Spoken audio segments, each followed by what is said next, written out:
calma.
Lanka ten Chico, Lavagama Langano, Soyu Gaden, Tishini, Candan Jella, Nabi Tawishi, and Santa Situ, Ujuchel, Ugunjavi.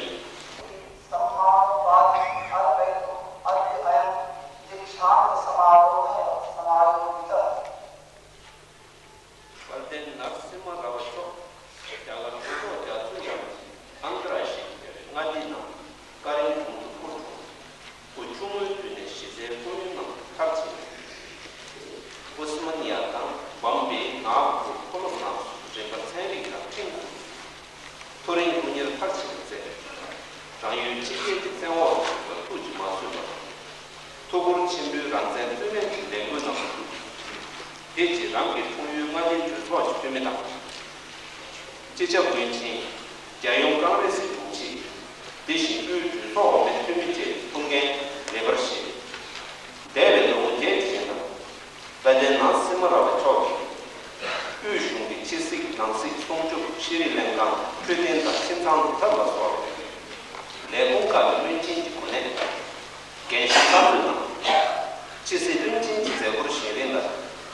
Chije, Toka, Jeji, Tonguma, Jagas, Musana, Soju Tongenshi, Zami Jeta, Georgie Bambi, Tonka, Kani Shandi, Zami Meman, Natinga, this is Arita, Uruto, Jacob, Lenfo, Mena, Zebu Jamba, Meman, Jeden Shushi.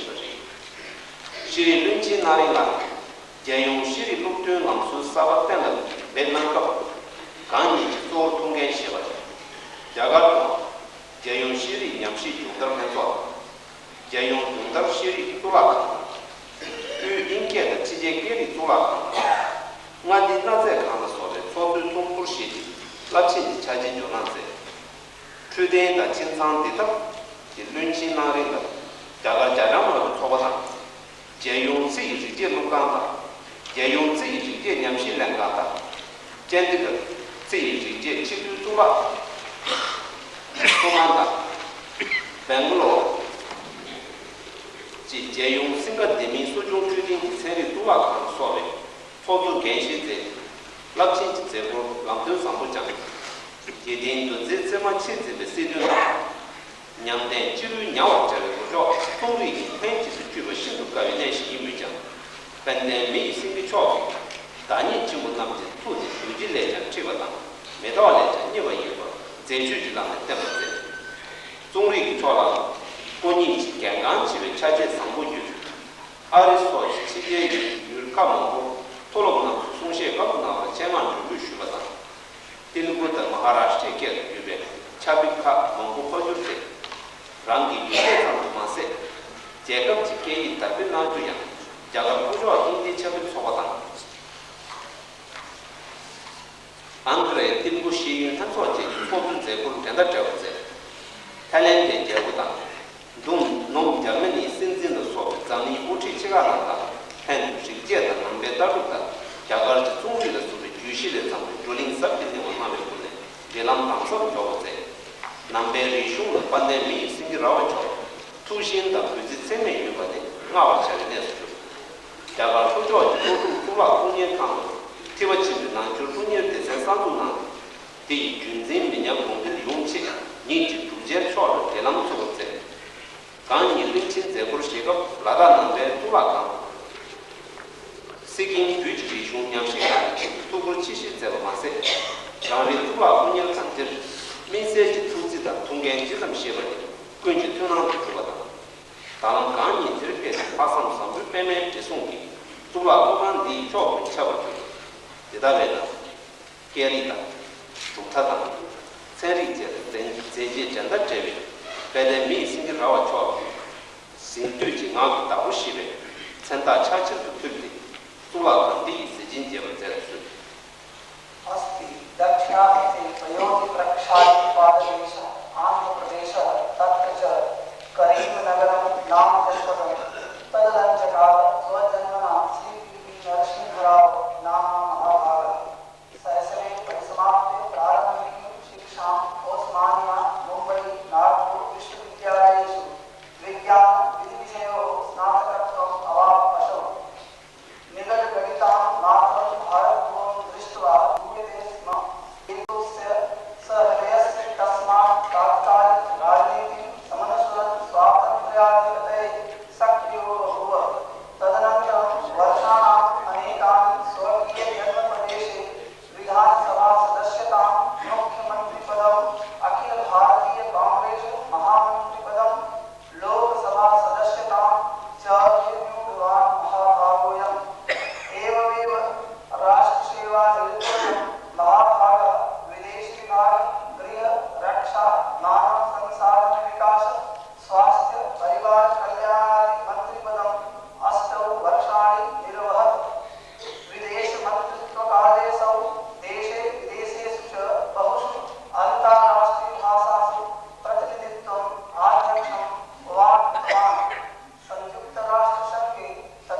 इत्यादि त्रयोदश ग्रंथान् स्वकीयेन अनुवादेन टिप्पणीभिः भूमिकाभिश्च समन्वित्य उपकृता न केवलं बौद्धधर्मानुयायिनः पालिभाषानुरागिनो वा अपितु संस्कृतसाहित्यरसिका अपि।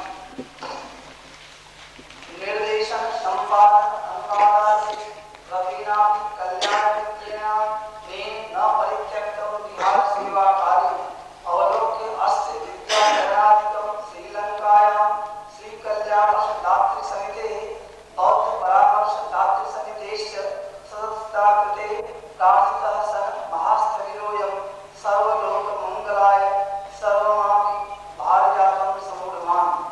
एवं विलोक्य अस्य साहित्ये शरण भाषा देशना देशसेवां बहवो विश्वविद्यालयाः सम्मानोपाधिप्रदानेन कृतार्थतां यातः। श्रीलङ्कायां केन्या विश्वविद्यालये चतुरशीत्युत्तरैकोनविंशतिशतके ईस्वीयवर्षे साहित्यचक्रवर्ती सप्ताशीत्युत्तरैकोनविंशतिशतके च वर्षे बुद्धश्रावक बौद्ध विश्वविद्यालयेन प्रवचनविशारद इति उपाधिना सभारितोऽयं विद्वान् भिक्षु।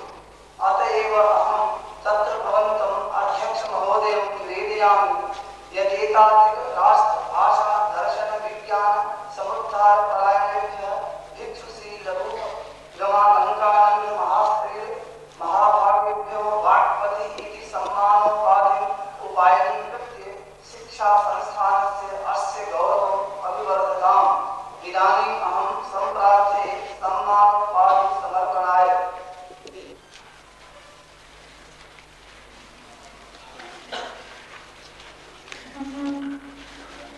केन्द्रीय उच्च अधिपति शिक्षा संस्थान अध्यक्षाधिकारेण अहं भवतः अनुत्तरसेवायाः कृते अस्य विद्यासंस्थानस्य प्रथमदीक्षान्तसमारोहे भवद्भ्यः वाक्पतिः इति सम्मानोपाधिम् उपायनीकरोमि।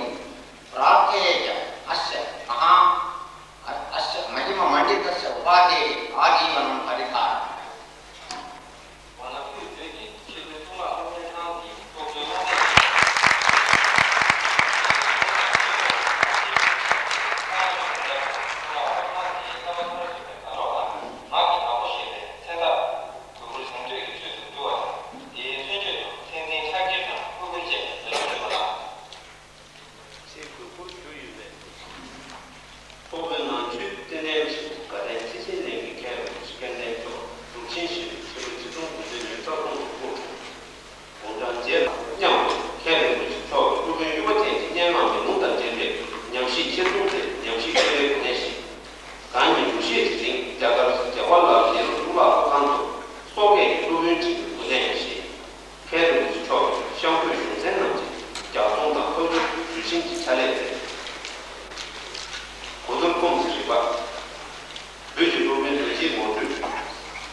द्वादश वर्ष देशीय ज्ञाने एकस्य प्रबुद्धस्य गुरोः नाम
तेषां च कृतयः मंगोलभाषयार्थितः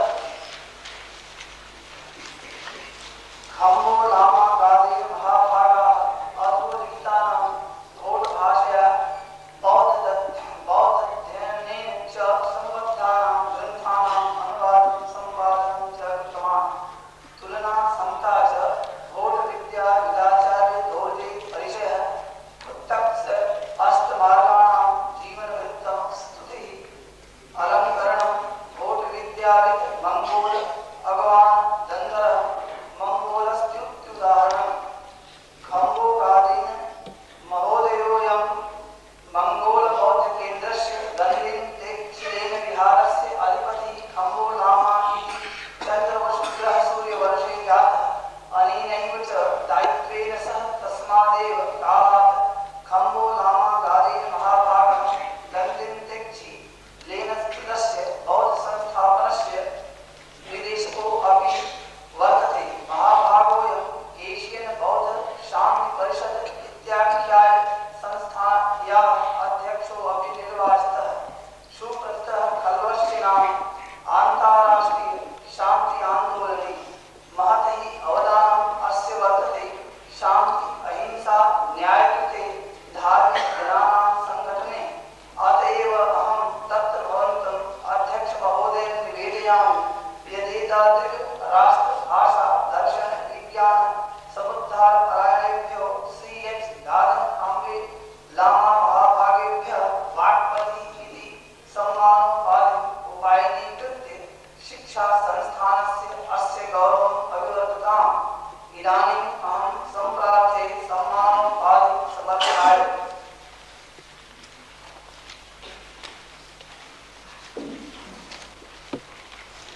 केन्द्रीय उच्च तिब्बती शिक्षा संस्थानस्य अध्यक्षाधिकारेण अहं भवतां शिक्षायाः समाजस्य संस्कृतेश्च उत्तरसेवायाः कृते अस्य विद्यासंस्थानस्य प्रथमदीक्षान्तसमारोहे भवद्भ्यः वाक्पतिः इति सम्मानोपाधिम् उपायनीकरोमि।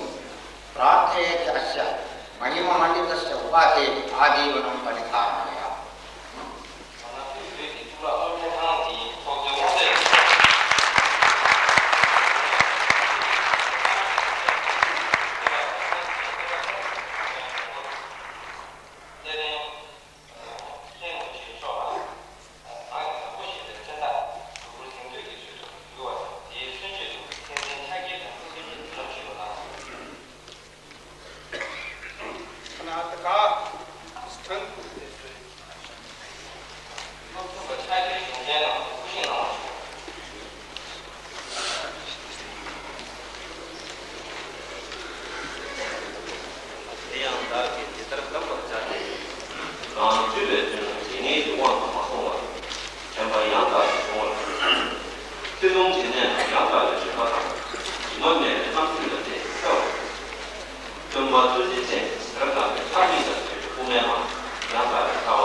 सर्वं प्रतस्थैः अस्माभिः अनवरतम् अप्रमादेन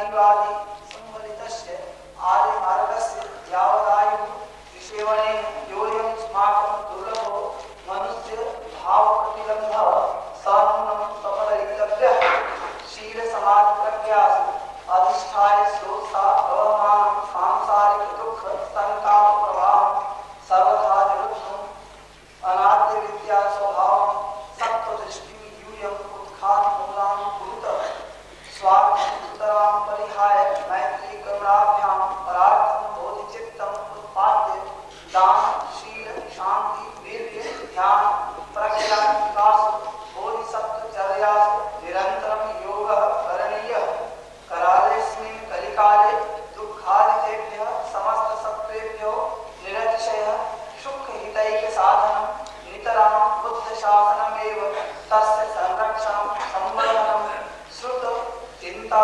भावनादिकं च यथा सुचारु सम्पन्नं स्यात् तथा प्रवचनेन शास्त्रार्थचर्चया ग्रन्थादिप्रणयेन च सर्वदा युष्माभिः अनवरतं प्रयासो विधेयः स्वकीयस्य राष्ट्रस्य समाजस्य च पूर्णतया अभ्युदय सुबोधकाय च सत्तं शोभनिध्यानं सेवा करणीया सर्वसविहितायै विश्वशान्त्यै च युष्माभिः सदा आत्मनो योगः साधनीयः माता पित्रोः बालवृद्ध नरानार्याः आतरूणां विद्वज्जनानां च समादरभावे शिष्टानुमोदित आचरणे च न मनापि शैथिल्यं वर्धनीयम् इदं च विशेषतो अवधेयं यत् सर्वविधानां तावत् कल्याणानां मूलं गुरुजना एव तेषां सम्यक् सेवा मनसा वाचा कर्मणा च न कदापि प्रमादो विधेयः संक्षेपतः समस्त काय वाक् चित्त कर्मणां परार्थे शुद्धत्वस्य हेतुत्वे च विनियोगः करणीयः एषः उपदेशः एषोपवादः एषा अनुशासनी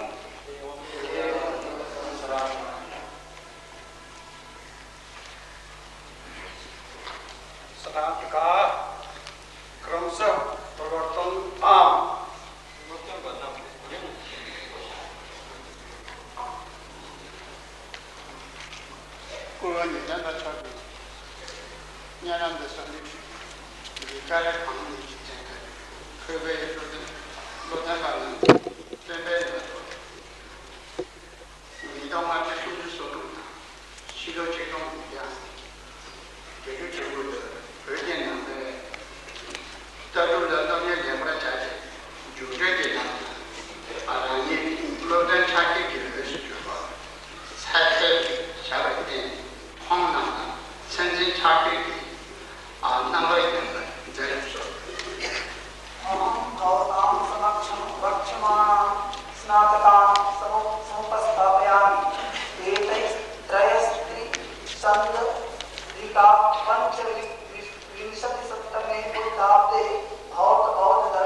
उपाधि योग्यता प्रमाणिता प्रार्थये यत् उपाधि प्रदाने एतान् गमनं कुर्वन्तु तत्र भवन्तः श्री थुप्चन लोमले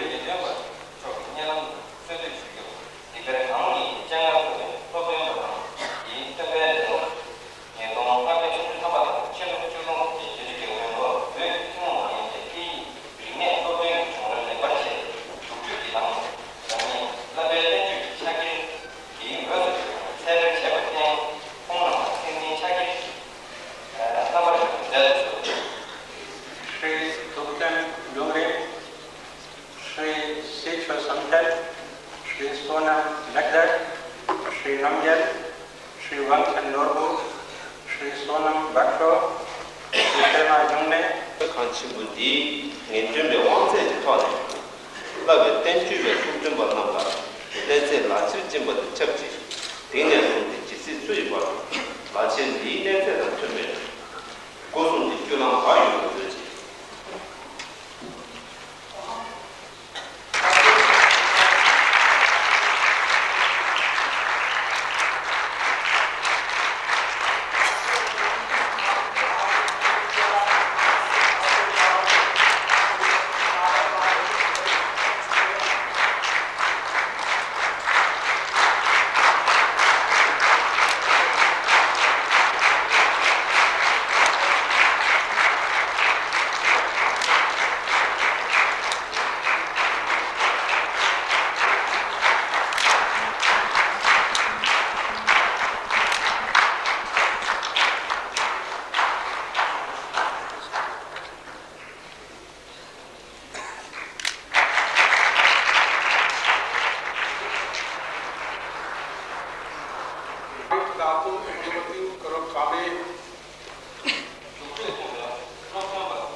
परमश्रद्धेया कंबोलामा महोदय निवेदयन्ति यत् अस्मिन् दीक्षान्त समारोहे अत्र भवन्तः सुभाषितवचनैः सर्वान् अस्मान् अनुकुर्वन्ति. Speak a few words.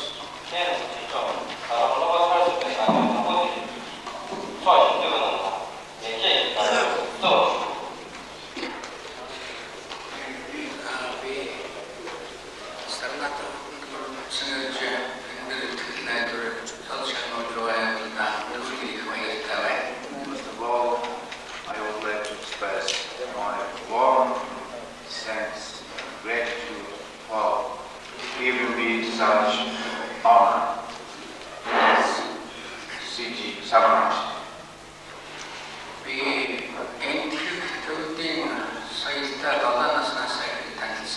Actually, when I was 7 years old, I started learning or I started familiarizing with Indian and Tibetan culture.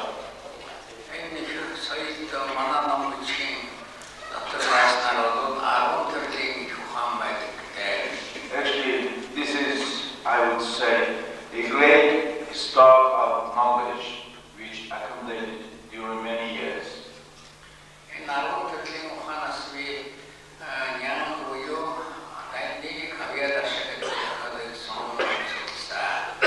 As I mentioned, this is a great stock of knowledge, so it is rather difficult to say branches of sciences.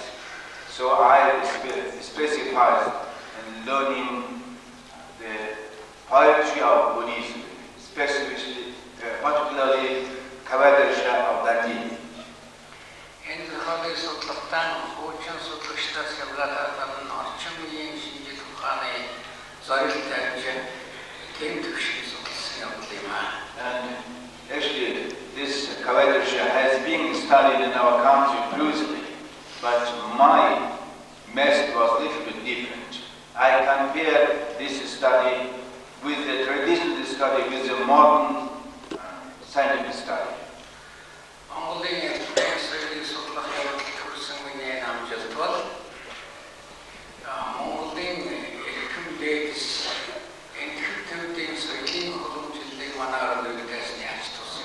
Actually, I would say today the success of my learning is associated with the success of the ancient Mongolian, Indian, and Tibetan scientists.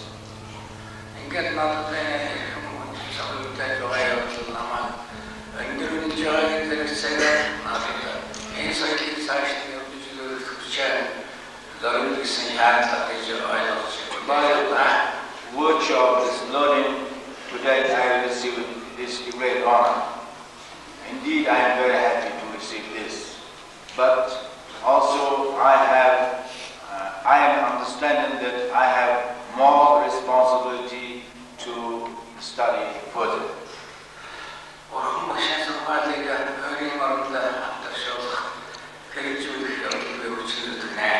And also I would say that I would work more efficiently to further propagation of Buddhist teaching, the teaching of Lord Buddha in my own soil. Again, thank you very much for giving me such a great honor.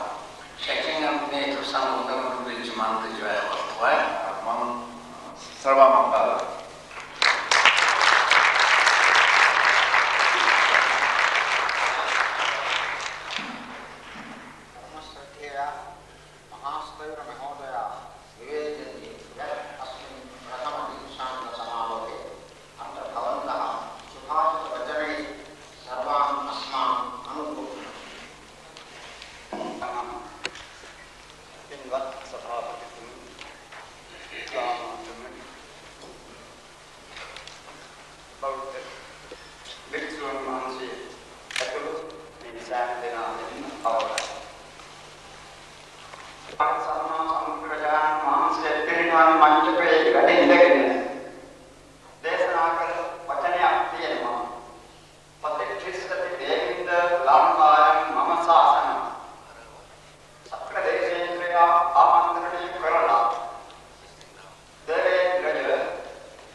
Bellang bila Vimanatana Sthabiryan Mahamse Adi, Ape Sthabiryan Mahamse Lage, Onaka Manisa, Mahamse Lage, Dari Unamduakita, Ma Mistani, Takamuna, a family, Ma Sitakade, Pita, Sasu, Yutama Katit, Mama Kalpana, Hamadela, Teruan, Peter, Debian Araksa, Dabida.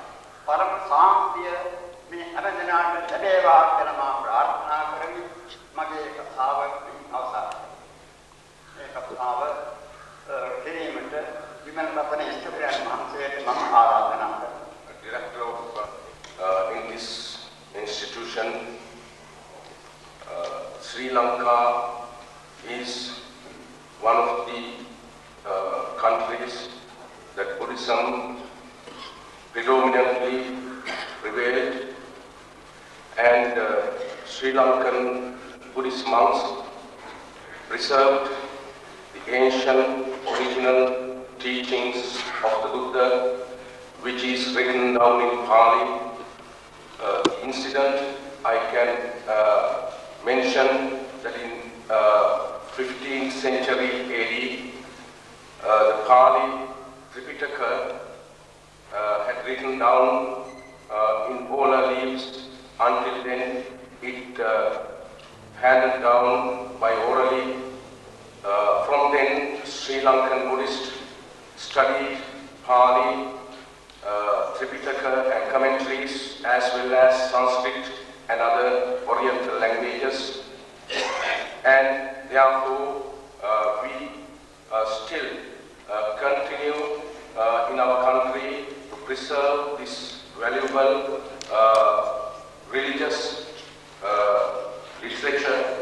And I think I have been honored because during my lifetime I fully devoted my life for the research work and translation work and writing books for the sake of Buddhism. So the Institute of Tibetan Higher Education has selected me from Sri Lankan erudite scholars. Therefore, I am extremely happy to come here in spite of my ill health, and I am now 89 years old. So I especially appeal to the director and the Rinpoche Lama to do this good noble work to preserve Tibetan Buddhist culture. It is one of the important and also famous cultures of the world. So establishing this kind of higher education institution strengthen the Tibetan prosper the Tibetan culture, although you have undergone a lot of difficulties during past years. So although we Buddhist, Theravada or Mahayana, all of have a common goal. We follow the Buddha, Dhamma and Sangha, triple gem, and everybody hope to attain the ultimate goal, Nibbana. And so we can get together and work to the promotion of scholarship and studies as well as Buddha Sasana.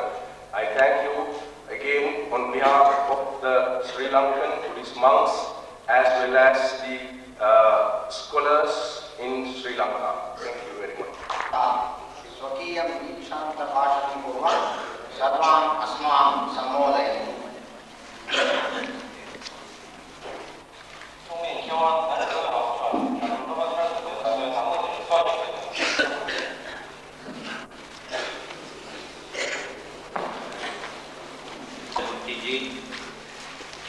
श्रद्धेय अंकुलामा महोदय, आदरणीय महासचिव महोदय, निदेशक महोदय, स्नातकगण, देवियों और सज्जन, केंद्रीय उच्च तिब्बती शिक्षा संस्थान सारनाथ वाराणसी के प्रति आभार व्यक्त करना मैं अपना सौभाग्य एवं कर्तव्य समझता हूँ, जो संस्थान के प्रथम दीक्षांत समारोह में आज मुझे वाक्पति की मानद उपाधि दे रहा है।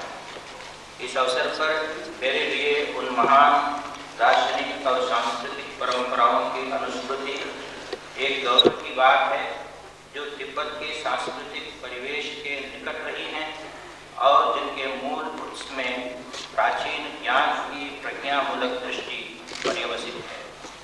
वही दृष्टि भारत के संविधान और राष्ट्रीय जीवन की मुख्य धारा में विद्यमान है। इस संस्थान के संबंध में विचार करने पर मेरा ध्यान कतिपय प्रमुख विद्या केंद्रों के उद्देश्यों की ओर जाता है। मैं यहाँ उदाहरण के रूप में महात्मा गांधी द्वारा 1920 ईस्वी में स्थापित गुजरात महाविद्यापीठ के उद्देश्यों की चर्चा कर सकता हूँ, जिसका उद्देश्य शिक्षा के माध्यम से सत्य और अहिंसा के द्वारा एक विशिष्ट समाज की संरचना रहा है। पंडित मदन मोहन मालवीय द्वारा स्थापित बनारस हिंदू विश्वविद्यालय और गुरुदेव रविंद्रनाथ टैगोर द्वारा स्थापित शांति निकेतन के विश्व भारती विश्वविद्यालय के पीछे भी इसी तरह की भावनाएं और आदर्श रहे हैं।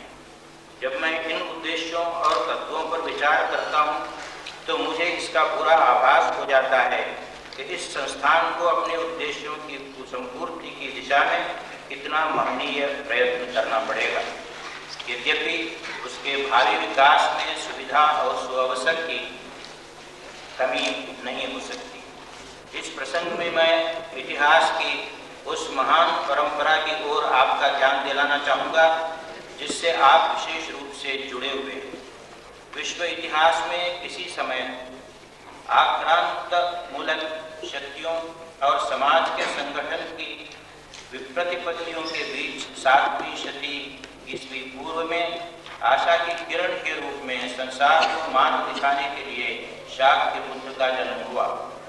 बुद्ध द्वारा मानवता को देशित करुणा, मैत्री तथा अक्षय शांति का संदेश संसार के कोने कोने में फैला। बुद्ध के अनुचरों ने राष्ट्रों की सीमाओं को लांघकर भाषाओं और सांस्कृतिक आदर्शों के अवरोध की चिंता किए बिना बुद्ध के अमृतमय संदेश के आधार पर विश्व भ्रातृत्व की दिशा में एक नया आयाम स्थापित किया। बौद्ध संस्कृति के समन्वय नीति की ये एक विशेषता रही है कि बौद्ध सिद्धांत मानव जाति के मूलभूत सामान्य अनुभवों को ध्यान में रखकर ही प्रतिपादित किए गए हैं, जो अपने में अध्यात्म तत्वों से परिनिष्ठित हैं और मानव जाति के बीच परिव्याप्त राजनीतिक उथल-पुथल एवं सांस्कृतिक विवादों के बीच इतने सार्थक एवं कल्याणकारी हैं। इस परिप्रेक्ष्य में बुद्ध के अनुभाव से अनेक विद्वान और धर्मकथित बौद्धाचार्य विश्व के विभिन्न महाद्वीपों में पहुँचे, जहाँ उन्होंने बुद्ध वचन का प्रचार कर प्रज्ञा और मैत्री के द्वारा मानव मात्र में शांति की स्थापना की।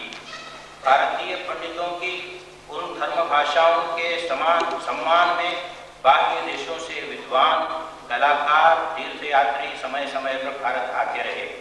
उनके मार्ग को साहसिक व्यापारियों ने सुगम बनाया। ये विद्वान मध्य एशिया, दक्षिण एवं दक्षिण पूर्वी एशिया के सुदूरवर्ती प्रदेशों से आए। उन्होंने पवित्र तीर्थ स्थलों की यात्रा की और धर्म विषयक महान ग्रंथों, प्रतिमाओं और नाना कलात्मक वस्तुओं का संचयन किया, जिन्हें वे अपने देश ले गए। वहाँ उन्होंने भारतीय वाङ्मय का अपनी भाषाओं में अनुवाद किया। होठ भाषा इन्हीं भाषाओं में अपना शीर्ष स्थान रखती है, जिसकी अनुवाद की क्षमता विश्व प्रसिद्ध है। परिमाण में भी वो अप्रतिम है। बौद्ध धर्म हमारे राष्ट्रीय जीवन की प्रमुख धाराओं में से एक है, जिसने वैचारिक जगत और कला तथा अन्य लौकिक क्षेत्रों में एक क्रांति की है। भारत का सांस्कृतिक परिवेश बहुत कुछ उसके द्वारा निर्मित हुआ है। यहाँ की शिक्षा प्रणाली में बौद्ध विचारधारा का काफी बड़ा योगदान रहा है, जिसके आधार पर यहाँ विक्रमशिला, नालंदा, उदंतपुरी, तक्षशिला और वल्लभी के विश्व प्रसिद्ध महाविहारों की स्थापना हुई और जो प्रायः 1000 वर्ष तक पूर्ण विकसित अवस्था में रहे। विद्या केंद्रों के रूप में उनमें अध्ययन के लिए सुदूर देशों से तुर्किस्तान, मंगोलिया, तिब्बत, कोरिया, चीन, कंबोडिया, थाईलैंड, बर्मा और नेपाल के जिज्ञासोध्येता और साधक आते रहे। समय के प्रवाह में तथा कुछ ऐतिहासिक कारणों से ये विद्या केंद्र धीरे धीरे नष्ट होते गए और 14वीं शताब्दी तक बौद्ध धर्म के ह्रास के साथ वे भी विलुप्त हो गए। यह स्थिति उस समय हुई जब बौद्ध धर्म केवल हिमालय के सीमांत तक सिमट कर रह गया, परंतु धार्मिक आस्था में वो शक्ति थी कि उसके यथार्थ ने समग्र बौद्ध वाङ्मय को कई देशों में सुरक्षित रखा। इन देशों में जहाँ बौद्ध परंपराएं अक्षुण्ण रही, हम Sri Lanka, Thailand, Burma, Tibet, Mongolia, चीन, कोरिया तथा जापान का नाम ले सकते हैं।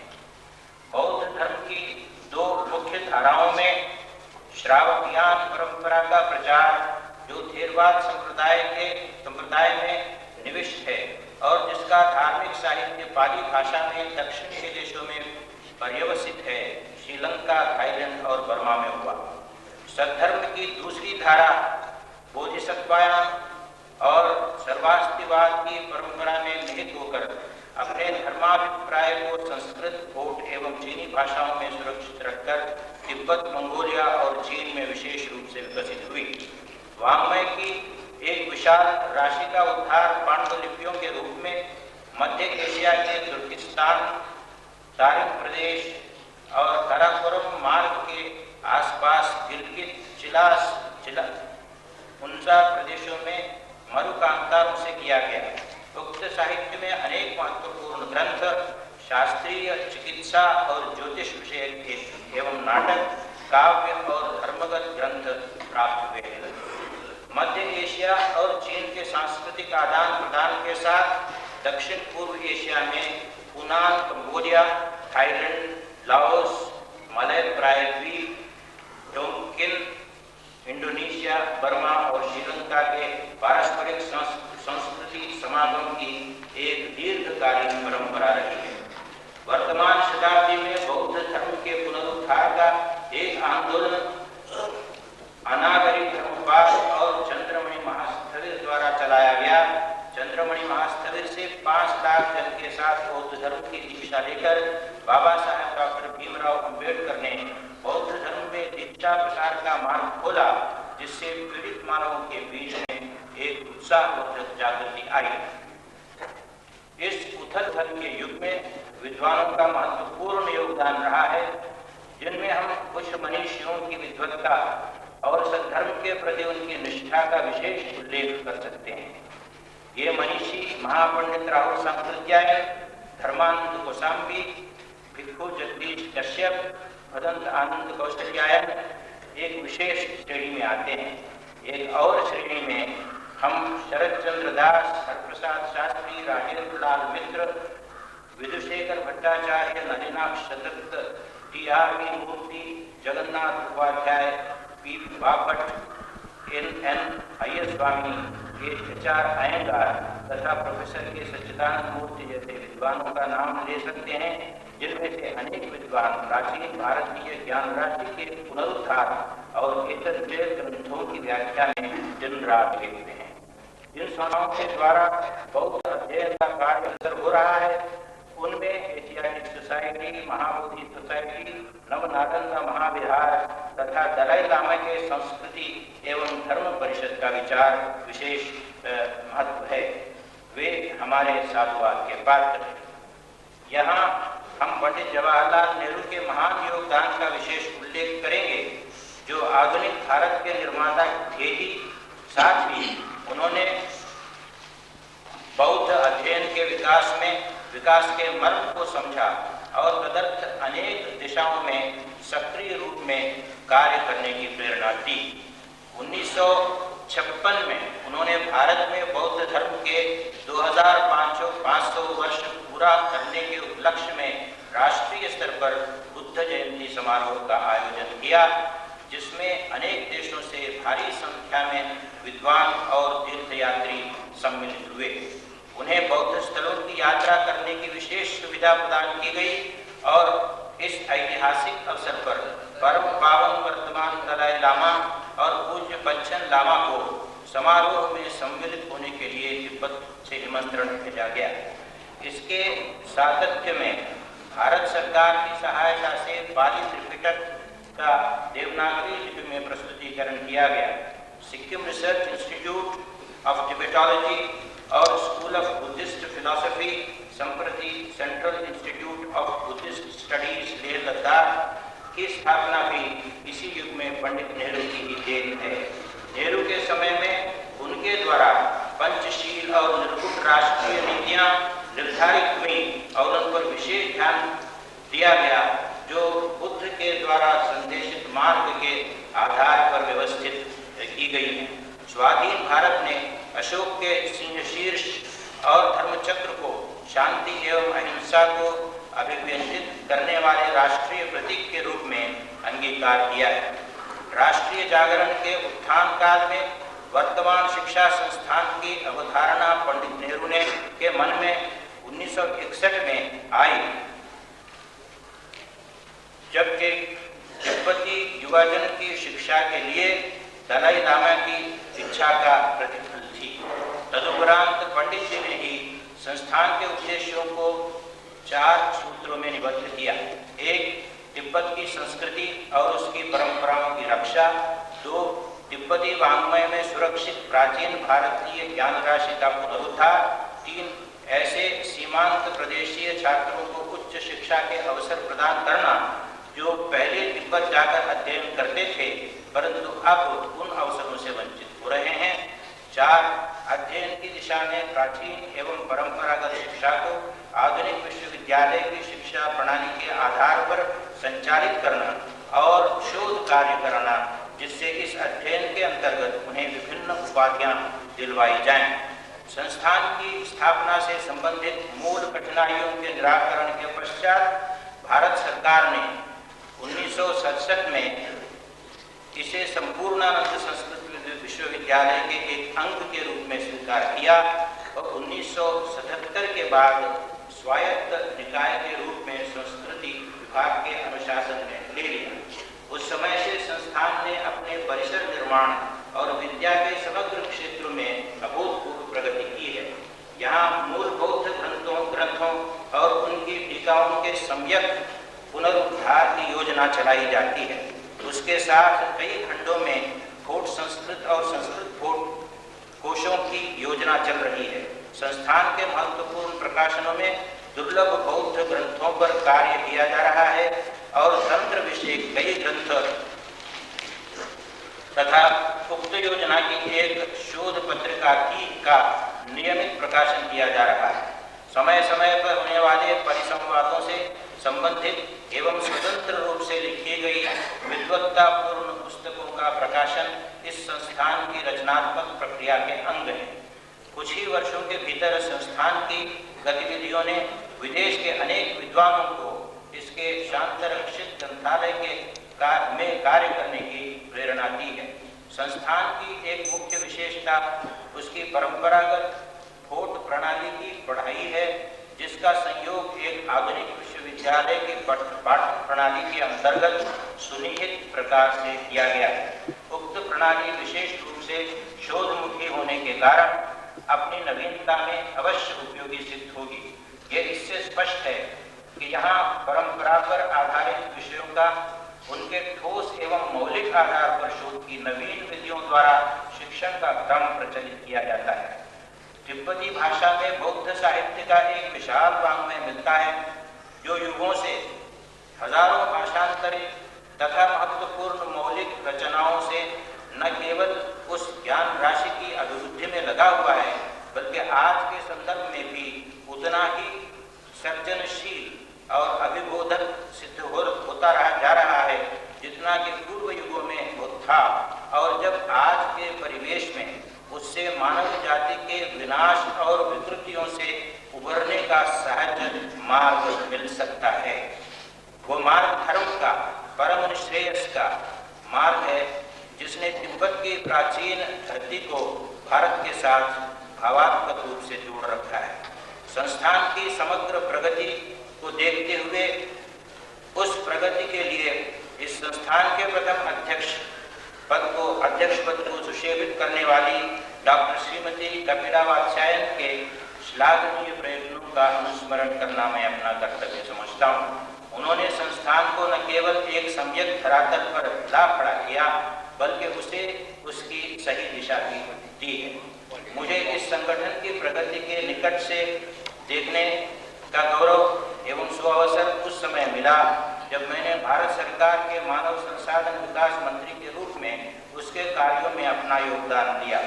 इस क्रम में संस्थान अब मान्य विश्वविद्यालय डीम्ड यूनिवर्सिटी बन गया है, जिससे मुझे आज उसके प्रथम दीक्षांत समारोह को संबोधित करने का भी अवसर प्राप्त हुआ है। इस ऐतिहासिक अवसर पर आपके स्वागत से मैं इतना अभिभूत हुआ हूँ कि आपने मुझे जो सम्मान दिया है उसके लिए मैं अपने कुछ हार्दिक उद्गार व्यक्त करना नितांत आवश्यक समझता हूँ। आज की परिस्थिति में यह बिल्कुल स्पष्ट है कि नैतिक मूल्यों के आधार के बिना किसी भी प्रकार का आधुनिक विकास संभव नहीं है।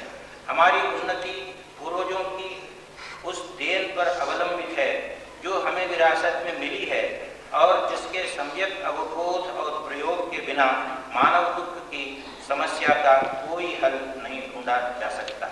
भौतिक विकास को केवल उसी दिशा में वास्तविक विकास कह सकते हैं जब हमारा चित्त विविध प्रकार के क्लेशावरण से मुक्त हो, जिसके भीतर राग, द्वेष और अविवेक के लिए स्थान न हो। इस प्रसंग में इससे बड़ा संदेश हमारे युगों के लिए और क्या हो सकता है कि वे अपने ऋषि ऋण को स्वीकार करें।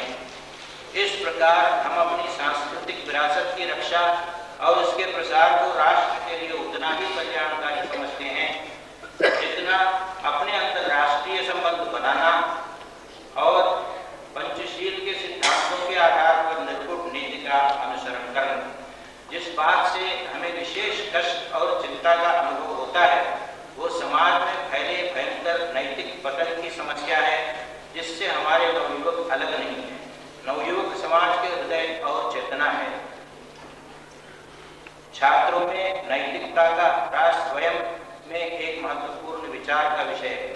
मानव जीवन में विद्या तथा आचरण के बीच जिस तरह की खाई बढ़ती जा रही है, उससे समाज अनेक उलझनों और परस्पर विरोधी विचारधाराओं का शिकार बनता जा रहा है। आज का युग एक चुनौतियों से भरा हुआ युग है, जो हमारे विचारों और कर्मों को निरंतर आंदोलित करती हैं। मनुष्य द्वारा समर्थित सामाजिक तथा राज्य व्यवस्थागत संगठन जो शताब्दियों पूर्व हमारे कल्याण के लिए पर्याप्त माने गए थे, उन पर आज प्रश्न चिन्ह लग रहे हैं।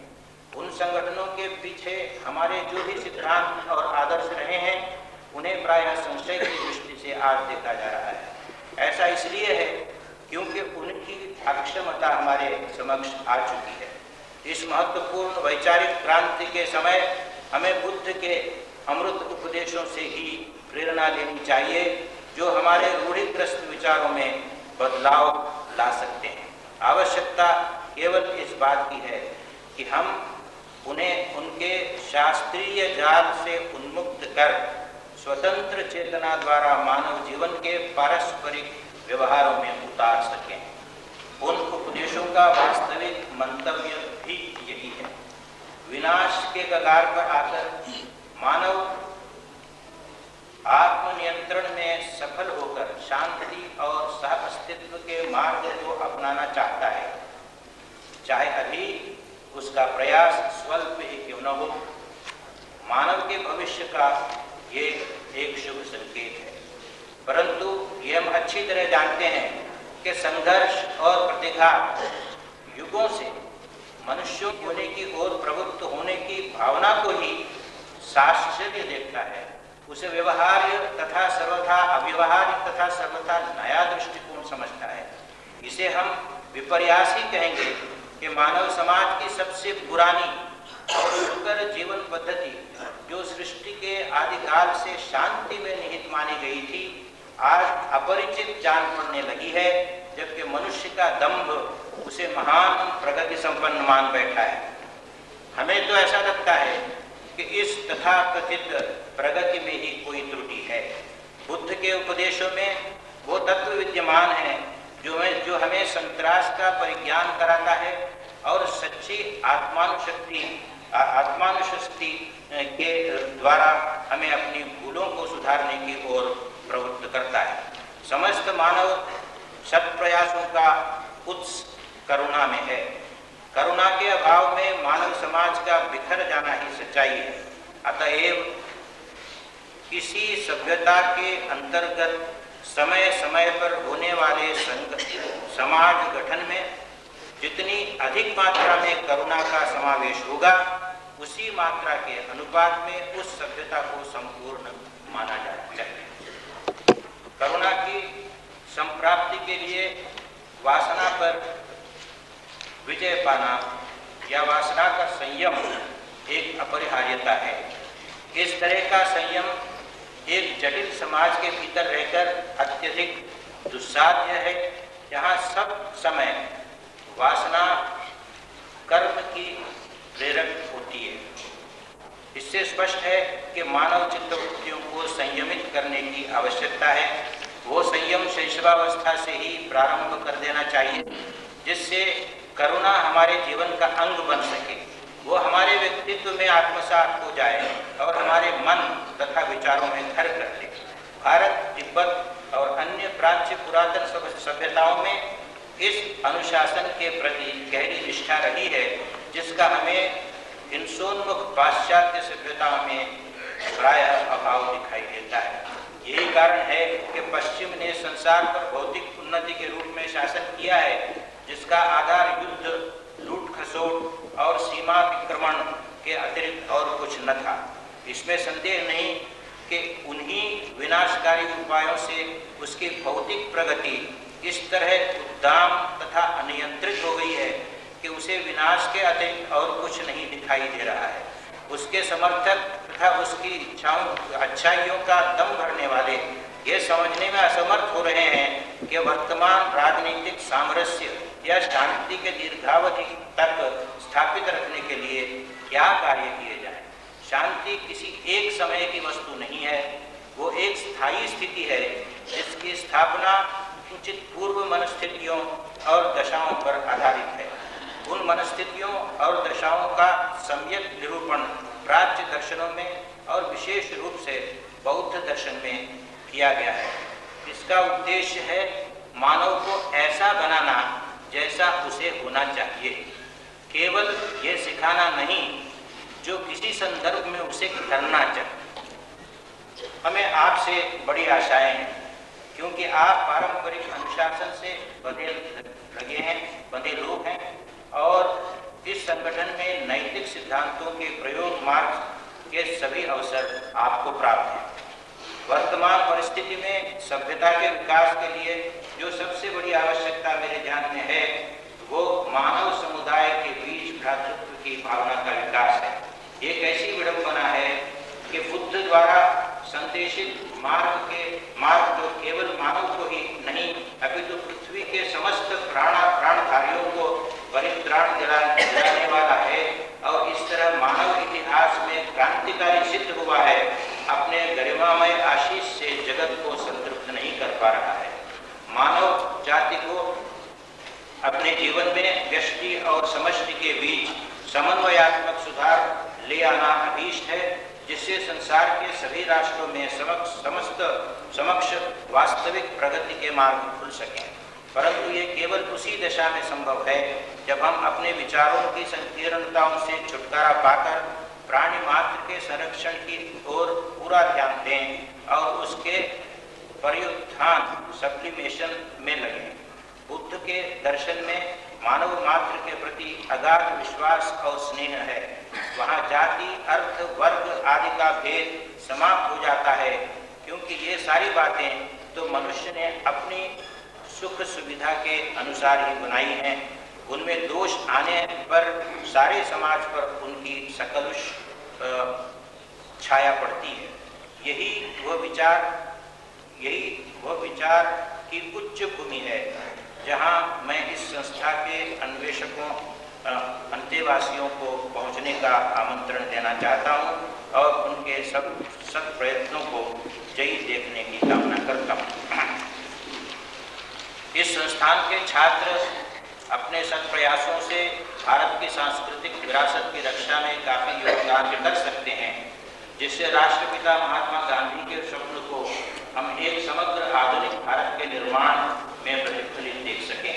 मुझे इसका पूरा विश्वास है कि संस्थान अपने अध्यक्ष प्रोफेसर सच्चिदानंद मूर्ति के गतिशील नेतृत्व में तथा आपके सम्मिलित एवं समर्पित प्रयत्नों से अपने सभी मूलभूत उद्देश्यों की पूर्ति कर सकेगा। मैं आप सब लोगों को इस अवसर पर हार्दिक शुभकामनाएं देना चाहता हूँ।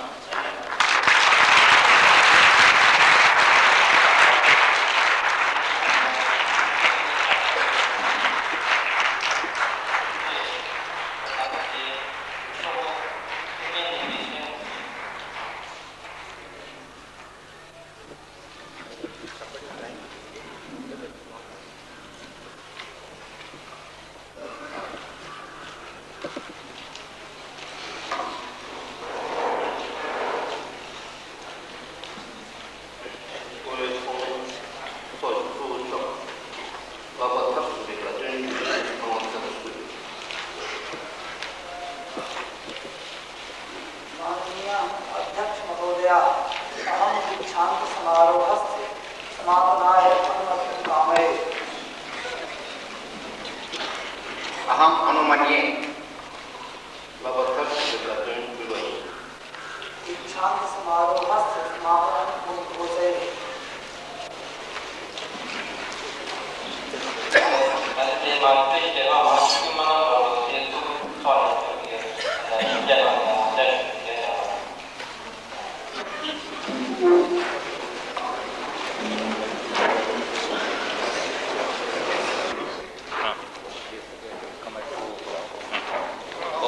Namaskar. Professor Tiwari, one of our best Buddhist scholars, professor at the Delhi University.